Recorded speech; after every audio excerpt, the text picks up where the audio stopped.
जी मकसूद भाई की हाल चाल है जी अल्लाह का बड़ा शुक्र है। तुसी को गल करना चाहते सर मैं कुछ बात करना चाहता सी बिजली के मुतल्लिक जी जी कि साडी आवाम जी है ਉਹਨੂੰ ਬੇਵਕੂਫ ਬਣਾਇਆ ਜਾ ਰਿਹਾ।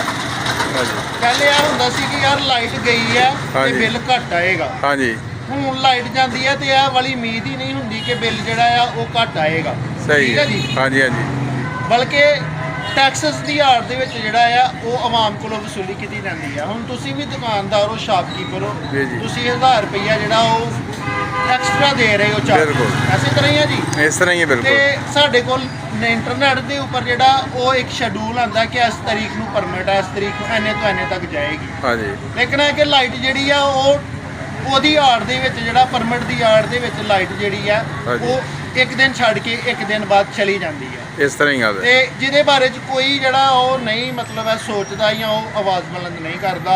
ਸਹੀ ਇਹ ਹੈ। ਸਾਡਾ ਰਾਈਟ ਹੈਗਾ, ਅਸੀਂ ਪੇਮੈਂਟ ਕਰਨੇ ਆ, ਟੈਕਸਿਸ ਅਸੀਂ ਦਿੰਨੇ ਆ। ਹਾਂਜੀ। ਅਸੀਂ ਆਵਾਮ ਜਿਹੜਾ ਹੈ ਆਪਣੀ ਗਵਰਨਮੈਂਟ ਨੂੰ ਟੈਕਸਿਸ ਦਿੰਨੇ ਆ। हाँ जी ਤੇ ਇਹ ਸਾਡਾ ਰਾਈਟ ਹੈਗਾ ਕਿ ਅਸੀਂ ਉਹਨਾਂ ਤੱਕ ਆਪਣੀ ਆਵਾਜ਼ ਪਹੁੰਚਾਈਏ ਕਿ ਖੁਦਾਰਾ ਜਿਹੜਾ ਉਹ ਆਵਾਮ ਤੇ ਰਹਿਮ ਕੀਤਾ ਜਾਏ। सही गल ਠੀਕ ਹੈ। ਜਿਨ੍ਹਾਂ ਲੋਕਾਂ ਦੇ ਘਰਾਂ ਵਿੱਚ ਮੋਟਰਾਂ ਲੱਗੀਆਂ ਨੇ, ਮੋਟਰਾਂ ਤੋਂ ਸਵਾਦ ਅੱਜ ਕੱਲ੍ਹ ਪਾਣੀ ਵੀ ਨਹੀਂ ਆ ਰਿਹਾ। पानी नहीं आ रहा ਤੇ ਇਸ ਵਾਸਤੇ ਜਿਹੜੀਆਂ ਮੋਟਰਾਂ ਲੱਗੀਆਂ ਨਾ ਉਹਨਾਂ ਚੋਂ ਟੈਂਕੀਆਂ ਨੂੰ ਵੀ ਪਾਣੀ ਖਤਮ ਹੋ ਗਿਆ। इस तरह ही गल ਠੀਕ ਹੈ ਜੀ। सही गल ਇਸ ਵਾਸਤੇ ਮੈਂ ਰਿਕਵੈਸਟ ਕਰਨਾ ਹੈ ਕਿ ਜਿਹੜਾ ਉਹ ਸਾਡੀ ਆਵਾਮ ਤੇ ਰਹਿਮ ਕੀਤਾ ਜਾਏ ਬਿਲਕੁਲ। ਤੇ ਸਾਨੂੰ ਜਿਹੜਾ ਉਹ ਫਜ਼ੂਲ ਕਿਸਮ ਦੇ ਜਿਹੜੇ ਟੈਕਸਿਸ ਨੇ ਉਹਨਾਂ ਤੋਂ ਬਚਾਇਆ ਪਰਹੇਜ਼ ਜਾਏ। ਕੀਤਾ ਜਾਏ। ਠੀਕ ਹੈ ਸਹੀ। ਜੀ।